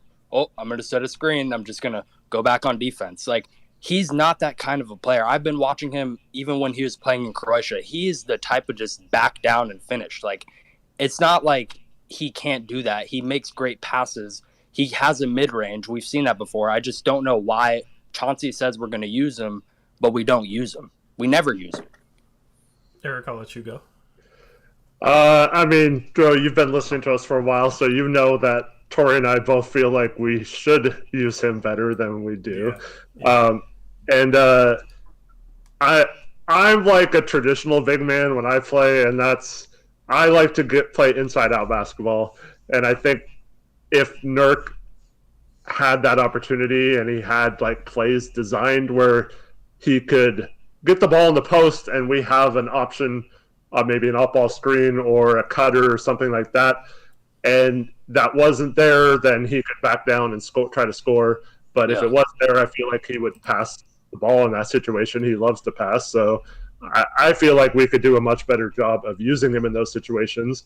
And I find myself thinking in games where you mentioned that he disappears or doesn't seem engaged, it's almost exclusively in games where we don't feature him as a playmaker in the offense. And like tonight, we see him come out of the game or come into the game right away, and we have cutters and he's passing and it seems like he's into the game right away, right? Right. And in those Suns games that you mentioned, it's like we try to like score other ways without going through Nurkic, and then I think he gets frustrated in those situations because we end up losing a lot of those games too, and then he's not involved, and he thinks if he's a bigger part of things that he could help us win those games. Yeah. So I understand his frustration, and it's also got to be frustrating when you have a coach that just refuses to do things what you watch this team play. Like last year, Nurk watched this team play for 25 plus games while he was out, comes back and says like, dude, this team needs to do this or we're not going anywhere this year. And then like Stas just refuses to do any of the things that he wants and then calls him out for going rogue and all that kind of crap. And then he's probably excited because he has Billups come in and be like, dude, I want to do these things that Nurk talked about. And Nurk flies all the way here from Bosnia to meet with Chauncey Billups. And then, I don't know, I feel like we never really implemented that this year. So it's kind of been weird. I don't understand. It doesn't make sense with everything that Billups talked about this offseason, how little we've tried to use him. But I also think that Billups gets frustrated with Nurk when we do try other things, then he's not engaged either. So Nurk needs to do a better job of staying engaged, whether he's involved or not. And I think the coaching staff needs to do a little better job of making sure we have some sets designed for Nurk to use his passing skills. I've always thought that. Yeah, like it's so weird. Like watching Frank Kaminsky absolutely destroy our entire team in person. I'm like, dude, why can't we do that for our own center? It's not like Nurkic and Kaminsky are on the same level. The problem is that whole game we're switching guards onto Kaminsky exactly. And then he's feasting. Like other teams aren't that dumb. Yeah. I mean, the thing is like we'll start switching at times where teams aren't making us switch. It's just like that's the design for whatever reason, and we've seen it in multiple games where guys aren't trying to fight through because they're being told to switch, right? So that Kaminsky game is the perfect example of that. We were switching into mismatches, we're switching guards onto him, and Chauncey admitted after the game, yeah, that was by design. No matter if the screen was good or bad, basically they were just switching everything. So most teams are smart enough not to do that because it's just a horrible strategy and it can get picked apart, and that's what Frank Kaminsky did. It's a situation where if another team starts switching guards onto Nurkic, he should eat and feast just the same way as Kaminsky did in that game. Other teams just don't usually do that as much as we do it. Yeah, it's just crazy. Like I'll just see him guarding like Chris Paul, or like, why is he guarding Chris Paul? He should not be ever guarding Chris Paul. I don't care who the other guard is. He should not be guarding Chris Paul. Like that is so much energy expended on him. Like he's obviously going to get tired. He can't hold them. Mm-hmm. And if I remember this stat correctly, I think Kaminsky only scored 5 points with Nurkic in the game. Exactly. Which is also crazy. So it wasn't all Nurkic's fault. Yeah, that was a game that frustrated both Tori and I because we switched so many picks, and we know that Chris Paul just abuses when he switch picks. And here we are, like not being aggressive. Yeah, it's so frustrating. Yeah. Like the other thing with Nurkic to me is I've mentioned this before. We don't do a good job of getting him the ball around the basket up high. Like we saw Capella tonight. All his baskets are basically created shots by other players or offensive rebounds off lobs and easy putbacks because he's always around the hoop and he's always getting the ball up high where all he has to do is go up and dunk it. And a lot of times he's wide open because Trae Young commands so much attention. There's no reason why Dame can't command the same attention and we get Nurk the ball in positions up high near the basket like other centers do, but for some reason we always want to give it to him like around the free throw line and have him try to dribble in through a crowd or do that kind of stuff. So it's also a case where, like, I didn't see the Hawks do that with Capella tonight. He just rolls right to the rim every time, and you either lob it up to him or if it's not there, you run some other sort of offense. So I would like to see them at least try to turn Nurkic into more of a rim running big than a catch the ball and try to put it on the floor or make a move 10 feet away from the basket big. Yeah, it's just weird. I've never seen that big of a person having to just sit by a free throw line or sitting by the three and just let's hope Dame could save us again. But it's just ridiculous, guys. I can't stand it. Hopefully we answered your question thoroughly. Yes, sir. Appreciate you as always, man. And we're hoping for some contrarian opinions. I know like me and Eric and you don't always agree on everything, This space is for you to air that out and tell us why we're wrong if we're wrong, or tell us why we're right if you think we're right. I just don't like the tanking part. That's it, bro. That's it. Yeah, But- I understand that part. Dro, though, man, at the beginning of the season, we were two of the highest people on this team, right? So, like, we never envisioned us tanking. We didn't go into the season wanting to tank. We thought this talent was a lot better than it was, but I don't know. Something's just wrong with the attitude when you don't respond well to a new voice and a new coach and new systems and new schemes, and you're still making all the same mistakes, and it's seemingly not fixable. I just got to a point where I just feel like it's just something's wrong, and they need to do something to fix it, or it's not going to happen with this current roster. And it was kind of, I didn't want to have to think that way. Obviously, I wanted my opinions heading into the season to be right, and that we're fighting for the 4th seed. Like, we should be Memphis right now, in my opinion, if we're playing the right way. Yep. So it's been very frustrating that to see them with seemingly a less talented roster, in my opinion, or at least a younger, less talented roster, do things that we should be doing this season. So it's just been frustrating for me, and I kind of had a complete change in philosophy. I'm not usually a tank guy either, unless the season's completely out of hand. Because, like I said, I still think there's a good team in there somewhere if they ever just stop making mistakes. But I just don't have any confidence anymore that they'll figure that out on the defensive end enough to make a difference this season. Hopefully, man. Hopefully we can turn around, because I live in, you guys know I live in Phoenix, and I just cannot, I can't stand these Phoenix fans. Oh, you guys need to trade Dame. You need to trade Dame. Screw all that. I hate when it's Phoenix fans that do that, because they heard that for years about Booker, right? So they should know, oh yeah, don't give crap to a small market that's struggling about how their star needs to be traded. They didn't make the playoffs in 10 years, dude. Mm-hmm. And it's like they should know. Like, I understand it from Laker fans, but from Phoenix fans who have been in this boat with Devin Booker and hearing all the noise about how they need to trade Devin Booker, I hate it when it's Phoenix fans that tell Blazer fans that, oh, Dame needs to be traded. Yep. They should know how. Anyways, I appreciate you guys. Yep, appreciate bro. you, man. Thank you. Have a good night. Thank you. Have a good night. You too. You too, man. Yep. All right, so if anybody else wants to talk, we'll take one more. If anybody else wants to, let me thank the dono while we're waiting. What's up, Gray Hughes with the $10 dono? Gray says, when you see games like this, you wonder if we should move to the future now instead of finding one chance in a million for one shot for Dame to win. Nas and Simons are the future.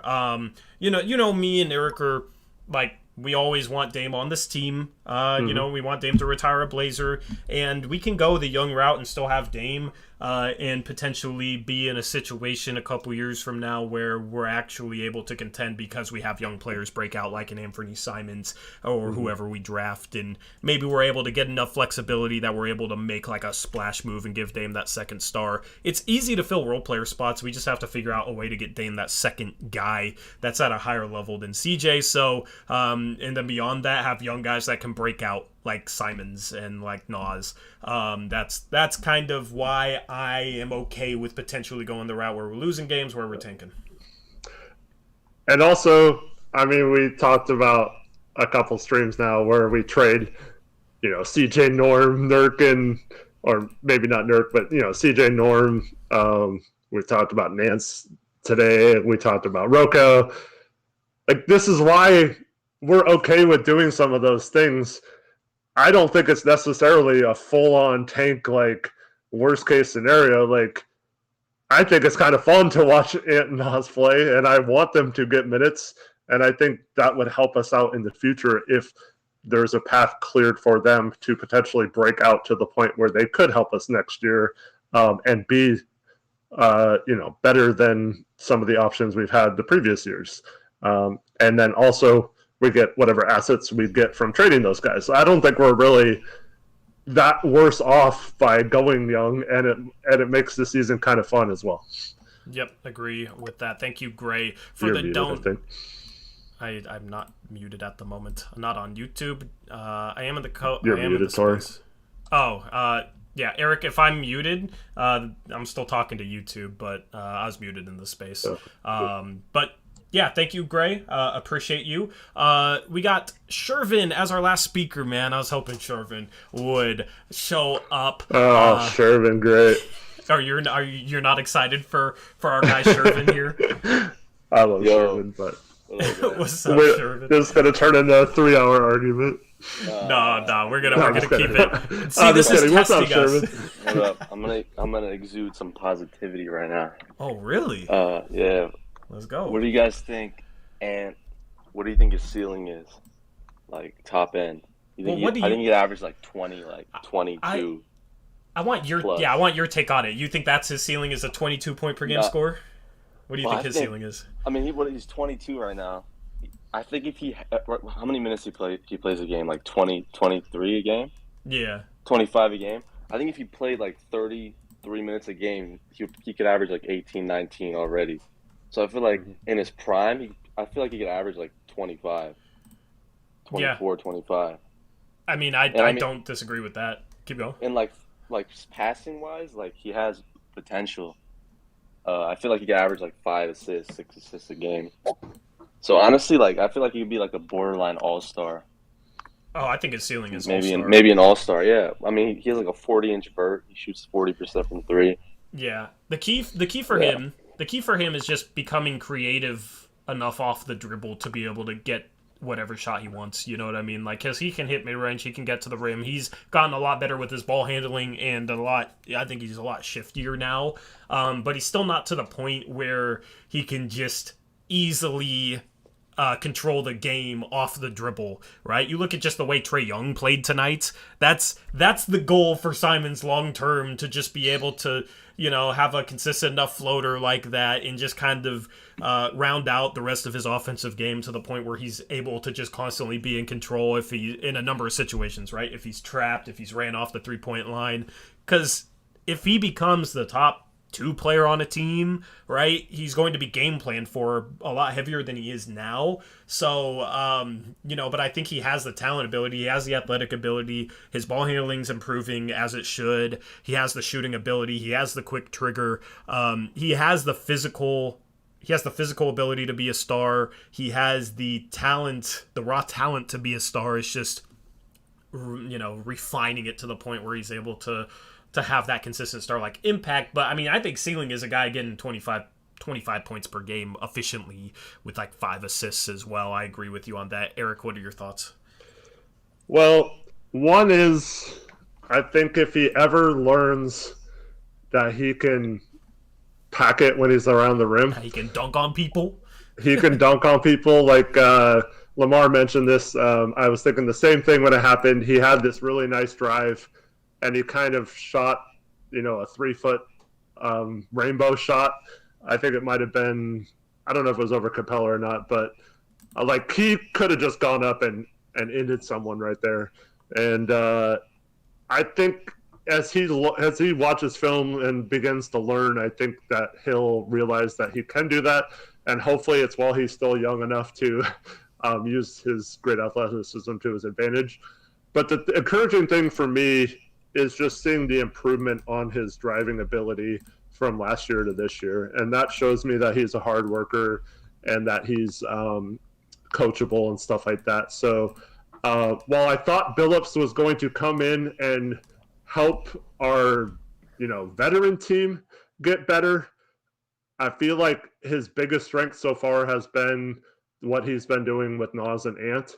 And that's why I'm kind of okay also going younger, because I feel like he can continue to do that. And then if we brought in more young guys, I feel like Billups can mold them into his style versus, for some reason, it's not working with guys who have been established in the league. They're just not taking to what Billups is trying to teach. So I think, Ant is going to continue to get better.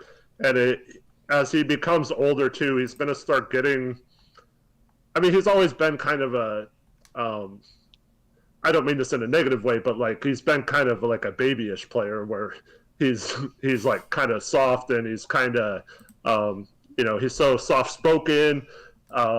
He's confident, but he's it doesn't necessarily exude onto the floor. He can get bullied a little bit and stuff like that. But as he gets that old man strength and becomes more confident in his abilities and stuff, and grows up from being a kid, I feel like that's going to add an element to his game too when he just like becomes tougher that way.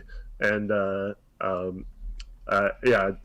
still have high hopes for Simons. I've never really wavered on that. I've always thought he was good, even the last couple of years when he was struggling. And I'm excited to see what he could do with extended playing time. Anything else you got, Sherv? He's still muted. Yeah. Anyway, I assume that's... Wait, you got anything else, Sherv?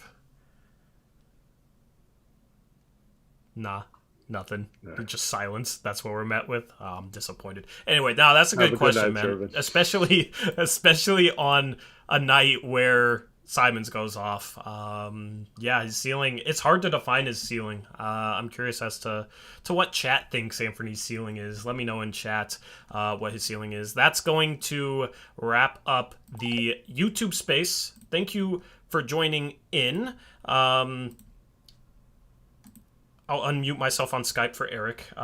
We will try and refine this segment to make it what you guys want. I want the viewers to be entertained by this, as well as give you guys a chance to talk to us. I think that's a cool opportunity. If you have any feedback or suggestions about this segment, you can DM me on Twitter. You can email us, blazersurprise@gmail.com. You can send us a Discord message. You can join our Discord. We have a channel feedback thread in our Discord. There is a link to the Discord. I think it's right at the top of the description.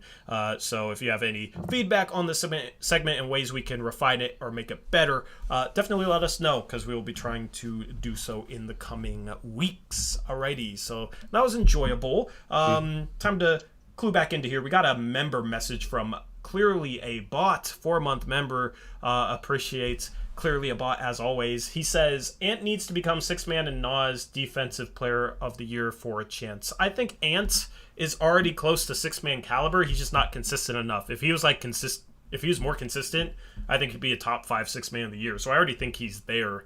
And then Nas off the ball. It's just he has to improve off the ball. On the ball, he's been better than off the ball, which makes no sense because you think off the ball is probably easier. You just don't have to make silly mistakes, and you just have to be aware.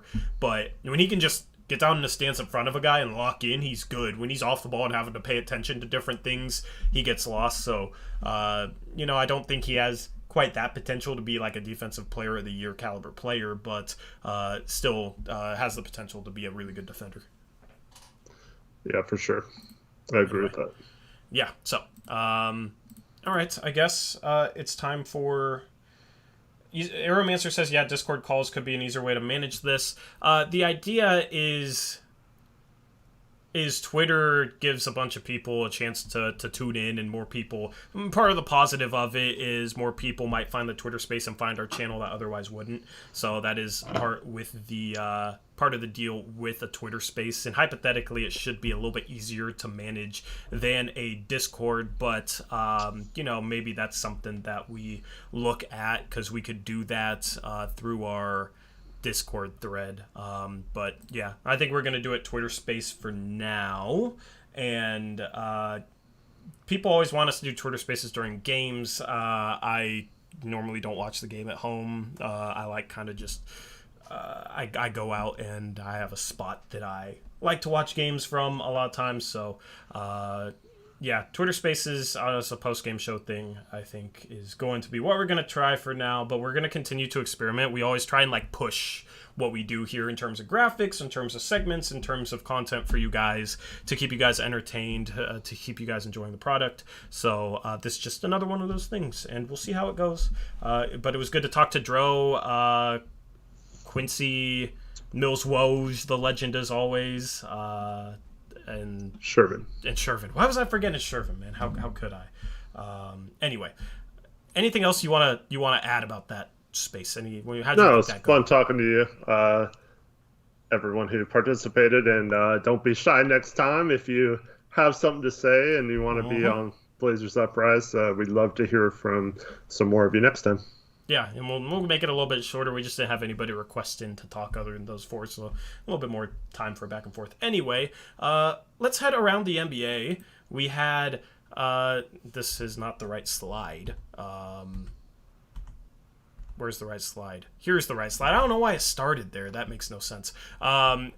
Game scores from today. We had 10 games today. Eric, do you have updated picks against the spread records by chance? Has anybody?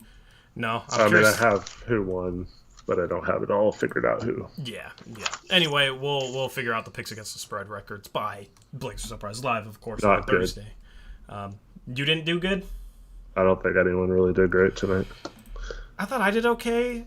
Maybe like 5 and 6, 6 and 5-ish range. I think I don't know. I struggled with a couple. My double down pick. I'll get to my double down pick. The Hornets lost to the Wizards. The Wizards were short a number of guys in this game, but we're still able to get the job done. Let me pull up the box scores here because my phone's in the other room. I have to figure out that part too. Kyle Kuzma, Eric, he popped off. 36 points, as well as no, that's Bradley Beal. Bradley Beal had 35. Kuzma, 36 points, 14 rebounds, 6 assists, 13 for 26 from the field, 6 for 11 from 3. So he's been really solid for the Wizards this year. They definitely won that Westbrook trade. Bradley Beal, 35 and 8 assists. Impressive. Sorry, you were 5 and 6, by the way. 5 and 6, okay. Yeah, I mean, it's not terrible. Yeah. Was Jackson better than me, or did I gain a game? I don't know. I just looked at your record. Fingers crossed. Fingers crossed I could finally catch up to freaking Jackson, who's been doing well all year long. He's been try-harding in picks against the spread. For the Hornets, Hayward 27 in the loss. Game number 2, you got the Philadelphia 76ers blowing out the Houston Rockets. The Houston Rockets without Christian Wood and Kevin Porter Jr. from the debacle from a couple nights ago, where Kevin Porter Jr. left at halftime because he didn't like the way his coach was calling him out, and Christian Wood refused to sub in the game. Yeah, Houston's an absolute mess. The Grizzlies continued their hot play, 118-104 win over the Brooklyn Nets, who had James Harden, had Kevin Durant, but it didn't matter. The Grizzlies are now 10 games above 500, 24-14. The Jazz take care of the Pelicans, 115-104. This was... I didn't know what I was going to say about that. Let me find the box score here. Donovan Mitchell, 29 points for the Jazz. You have a shocker, Eric. The biggest spread in picks against the spread history for us was Milwaukee today against Detroit. They were favored by 17 points, and the Pistons won by 9. Yeah, that's crazy. That's absolutely insane. Zach, I don't know why you keep saying you doubled down on the Hawks. You actually doubled down on the Heat. I don't know if you meant Hawks, but in the chat you said Heat. What did I put for him? I don't know. In the whatever I put in the graphics. So you actually won your double down tonight, dude. Is he trying to argue that he lost his double down? He said both earlier today on Twitter and just now in chat that he lost his double down on the Hawks, but he didn't double down on them. Zach is tripping. Zach is absolutely tripping. He's so bad at double downs, he just assumed he lost, I guess. That's so funny. But yeah, Detroit, as a 17-point underdog, wins by 9. Sadiq Bey, 34 points, 8 rebounds, 4 assists. Every time he does good, it kind of hurts the heart a little bit because we could have drafted him, but traded the pick for Robert Covington. Yikes. Cade Cunningham had 19. And then Josh... Is that Josh Jackson? Yeah, Josh Jackson, 24 points off the bench. I assume some of you probably forgot he was even in the league still, but he's still plugging away in Detroit. Had a good game today. Drew Holiday, 29 in the loss. Giannis had 31. Very, maybe the most shocking loss of the season there. The Bulls almost lost to the Magic too. So 2 of the top teams in the East struggled with the 2 bottom feeders with Detroit and Orlando. The Bulls took care of business, winning by 4, but they were 14-point favorites, and I doubled down on them. So I actually lost my double down. That was tragic. That was also Chat's double down. So we lost together. At least we lost together. Nikola Vucevic, ESPN says, is the top performer with 13.17 boards in that one. You got the Mavericks taking care of the Nuggets, 103-89. Luka Doncic is back. He had 21 points, 15 assists. Jokic, 27 and 16 boards in the loss. You got the Golden State Warriors taking care of the Miami Heat 115-108. Jimmy Butler went down with an ankle injury in this one. Jordan Poole had 32 points for the Warriors. The Blazers, I'm used to getting to the Blazers game, Eric, and just saying, oh, disgusting. But the Blazers take care of business tonight against the Atlanta Hawks. 136-131. And then the Timberwolves beat the Clippers 122-104. They were without Karl Anthony Towns and D'Angelo Russell, but it did not matter. The Timberwolves have actually played somewhat decently shorthanded this year. This was another one of those games. Mm-hmm. Clippers also severely shorthanded though too. Yeah, that's also true. They're without Paul George for a while. These slides are out of order. I need to tell Krish to name them in a way so that they'll display in order. But let's look at the standings. The Blazers are now up to 12th. I didn't expect to say up to 12th at any point this season, but they are up to 12th. They have surpassed the the Pelicans. Am I living in 2012? They surpassed the Pelicans, who lost today. Actually, they were already a half game ahead of the Pelicans. But then the Thunder did not play today. So the Blazers are a game up on them. The Blazers are currently only 4.5 games out of 5th, Eric. Yep. And 1.5 away from second to last. Yeah, which I'll take that. That's the thing is, we're sitting here, we've been talking tank lately, but I mean, a 5th or a 6th seed is not out of the question at this point. Mm-hmm. Not even, we go on a run. I mean, there's a lot of mediocre teams. You just jinxed it. Yeah, okay. Am I trying to jinx us into taking? Is that what you're saying? Maybe. I mean, is that a bad thing? I don't think so, no. Honestly, this team is unjinxable either way. The only jinxing being done is everybody congratulating me on my fantasy football championship tonight, and then I lost. Freaking Najee Harris. Anyway, yeah. Any thoughts on anything?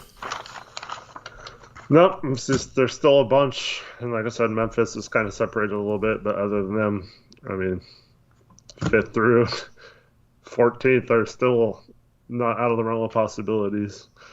Yeah, agree with that. The LA team 7th and 8th have been very mediocre. I mean, we're only 4 games back of those two teams. Out of a play-in spot, we're only a game back of San Antonio, who has a Sacramento logo or a Sacramento name. Yeah, there's a Spurs logo with the name Sacramento, and there's a Sacramento logo with the name San Antonio. So, but I think San Antonio is ahead of them, right? I don't know. It doesn't matter. Anyway, that's the Western Conference standings. The Eastern Conference standings, Chicago's now the number 1 team in the East, and they get the win today while Brooklyn loses, so they gain a game. They also gain a game on Milwaukee, who lost. So some Eastern teams losing tonight. Miami lost as well. And then you got Philadelphia separated themselves a little bit. They are on a 4-game winning streak, if I recall correctly. But then you got Washington, who's been struggling, got the one win tonight over Charlotte. That's why they're a half game above them. Boston, Toronto, New York at 9 through 11 are all interesting trade destinations, either for us to acquire a player from or to trade a player to. So I'm focusing heavily on those 3 teams as well, all hovering just a little bit below 500. Mm-hmm. So, next 5 games, Eric. I was wondering if Krish would put the Brooklyn game in here. We played Brooklyn on the 10th. So, Denver was at the bottom of the last graphic. It should have been on the bottom of this graphic too, because we got a game inserted there. We play Miami on the 5th at home. Jimmy Butler just rolled his ankle, so that could be a very shorthanded Miami team. Cleveland has been good, but we played them at home. And then Sacramento at home on the 9th. I could see us winning all 3 of these games. This is 3 winnable games, Eric. Jinx. No jinx, I don't care. And then Brooklyn on the 10th is obviously a really hard game, but they'll be playing in Brooklyn the night before, or the day before. They're playing at 12 p.m. on the 9th, and then they fly all the way across the country to Portland on the 10th to play them. So these 5 games are easy money. Easy money, says the Jinx Man himself. The Jinx Man himself. But I mean, we win these next 3 games, we're sitting at 17 and 22. It's still not good, but we're probably talking about only being 3 games back of 5th and in a play-in spot. I mean, I can see that happening. The remaining 4 games of this homestand is going to be, I don't know. Like, if we lose all 4, then I think it's tank season. If we win 3 of 4, then we're still kind of in between, I think, in terms of, are we gunning for a play-in spot? Are we going to lose? Like, what's the deal going to be, you know? Yeah. So. For sure. Anyway, for sure. Drew, every time we've said that, then this team the last 3 years has just been, they can't seem to figure it out. They play well when it's like, oh, play like this and you'll be fine, and then they don't play like that the next game. It's frustrating. Yeah. I mean, I'm not going to have any optimism or pessimism. I am completely emotionless. I am completely numb to whatever happens at this point. I will wake up from my numbness on trade deadline day or whenever we make a move. That's when I will feel emotion again because... I felt too much emotion today, losing my freaking fantasy football championship by 1 point off a garbage time run, and I am now numb. I am emotionless. I am a robot. I am a Trevin. Anyway, that's how I'm approaching things, guys. You're not going to get any spirited rants, and you're not going to get any, I don't know, like, we win a game like tonight. Good. Nice to see Simons do well. It's kind of hard to be hyped with our record right now, so, yeah, that's the situation. Eric, you seem emotionless as well. Janot says last season's Atlanta Hawks, here we come. They started 14-20, so we're even worse. We were 13-22. Yeah, but that's not that far off from being accurate. We thought we were going to be last year's Suns. I guess I'll take being last year's Hawks. Well, I mean, the Hawks finished 5th, and they didn't have that great of a record. The West is kind of like that this year, where 5th is a 500 team. So, I mean... if we get a 5th seed and play Memphis, like, depending on what trades we make, I could see us winning that series. The problem is that there's going to be a couple teams that break out of this pack of 500 Western Conference teams that are going to be hard to catch up with. It's going to be really hard to get a 5th or a 6th seed. Because that's the thing. 5 through, 10, you have, 6 teams? A couple of them are going to start playing well, and a couple of them are going to start winning a lot of games, and we're already behind them. So that's why it's not going to be easy to get a 5th or a 6th seed, even if we start playing better. And then we have a lot of road games. We know how we've been on the road this year. So it's going to be tough, even if we start playing well. It's kind of where we sit right now. Yeah. Anyway. You got anything else, man? We're kind of done with segments. My mom said that Dame hugged Ant, and you could tell on the TV broadcast how happy Dame was for Ant. It's really cool to see a star be that happy for someone that plays the same position as him, basically. Yep. Dro says, Eric, keep the faith. We're going to be a 4th seed this year. Not too far back, given some stretches of the schedule this week, is when Portland will play good. We're already, 8 games behind Memphis for 4th? Something like that. Yeah. I mean, it's possible, but... I mean, if Eric got the 4th seed, he would absolutely love that, because he would be... there's a lot of people that would probably receive some smoke if that's the case. But, yeah, I mean, it's... I don't think there's any chance in the 4th seed. That's just where I'm at. I think it's very unlikely we get the 5th or 6th. And I'm not going to... Here's the thing. People come in and talk about, seeding, and I'll show the standings and talk about seeding a little bit, but until this team figures out how to consistently play a better brand of basketball, and until this team has some consistent health, it's hard to even look that far ahead. We have a lot of issues right now, and in our really bad spot standings-wise, so we can only focus on our own situation. Tanking is still a very viable option because of Dame's injury. Get him healthy and then tank for a year. That's not a bad option. Probably better than the alternative. So, yeah. Anyway, anything else you have for the stream? No, thanks everyone for tuning in, and it's kind of fun to do something different, and I hope those segments get even better as we go along. But a really good start for really good people asking questions, and then also thank you to everyone who donated as well. Yep, appreciate you, everyone showing your support, everyone making us a part of your Monday night. We will not have a stream tomorrow, but Wednesday we'll be back with a post-game stream after the Blazers take on the Miami Heat. So hopefully we're able to catch you then. We'll do that segment again. We'll have, hopefully, we're going to have good old Brant's breakdown for Wednesday? Yeah, I should be able to have that. Cool. Once, yeah. Because I actually love that. So yeah, I mean, I have Root Sports, but I can't watch it anywhere other than my house. So on nights like tonight where I have to work, and I can watch the game kind of at work, but I can't, go back and, take pictures of stuff on an illegal stream, which Root Sports is forcing me to do. Yeah, so unfortunately can't do the breakdowns, but yeah, it's still I'm able to watch the games illegally, but yeah, it's not. I'd rather watch them on a stream that I can control, and because you pay. I pay for the them. channel. I pay for a Comcast subscription, so it's kind of BS that I don't have that option still. But whatever. Yeah, it is ridiculous. So hopefully we'll have those back because I always love looking at those. It's always a really fun segment. That and I'm looking forward to more Twitter Spaces, seeing what you guys have for us. Anyway, hope you have a good rest of your Monday night. We will catch you on Wednesday with another post-game show. Until then, as always, peace out. Go Blazers.